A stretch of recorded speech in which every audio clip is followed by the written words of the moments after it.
Hi, Dave D here, part of the Crutchfield demo team, and if your attention is a little distracted away from me and towards this device in front of me, I take no offense.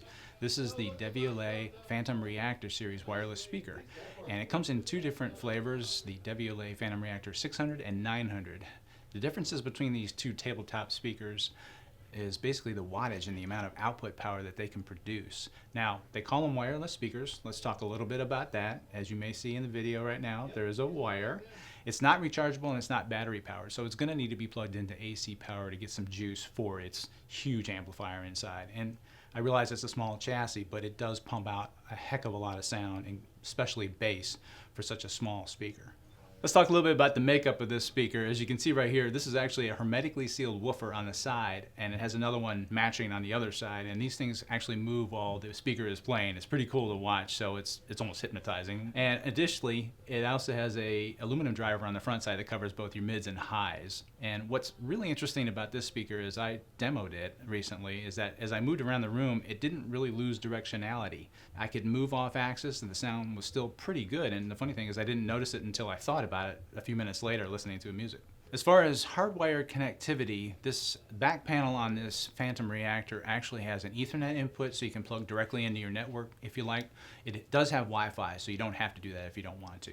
It also includes a 3.5mm analog optical input, so you can essentially hook this right up to your television and use it as your speaker in your mini home theater if you want. So it's pretty cool. And the app actually includes an AV sync option, so if you have some lip sync issues while you're watching TV, you can actually adjust for that right on the app. It's pretty unusual for a speaker like this to have that kind of capability, so pretty cool. As far as wireless capabilities of this speaker, it actually has Bluetooth built in, so you can quickly link to your smartphone and play music that way if you like, or you can switch to Apple AirPlay if you have an iOS device and basically pull up any music app you like, including YouTube, and play your music using the Wi-Fi instead of the Bluetooth connection. Also, it has UPnP on board. What that means is if you have a computer or NAS drive where all your music is stored, you can link to this speaker and stream your music that way. It's pretty cool. And lastly, it actually has Spotify Connect built in, so when you pull up your Spotify app, if that's a music service you use, you can click on the Connect app down low on the app, and it will actually pull up the speaker as one of your choices too. As far as setup on the Phantom Reactor, it was pretty straightforward. Their app explains everything very clearly, and it's easy to get it going within a few seconds. Basically, in less than a minute, I had music playing on this speaker. And the volume knob, or the touchscreen volume knob, if you will, is actually very reactive, and you can do minute adjustments if you like.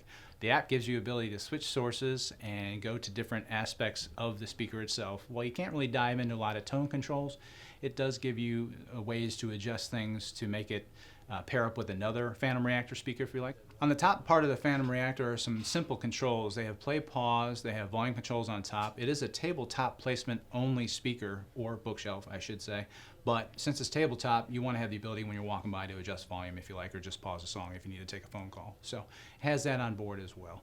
And you can easily switch between the analog optical input and Bluetooth by just simply clicking on one of the icons on the top of the speaker. So I was able to take the Phantom Reactor home last night, which was a great experience for me, and one of my concerns was the movement of the woofers and how much vibration that was going to cause while music's playing, especially if you're connecting to something like a turntable, which is what I have at home and what I connected.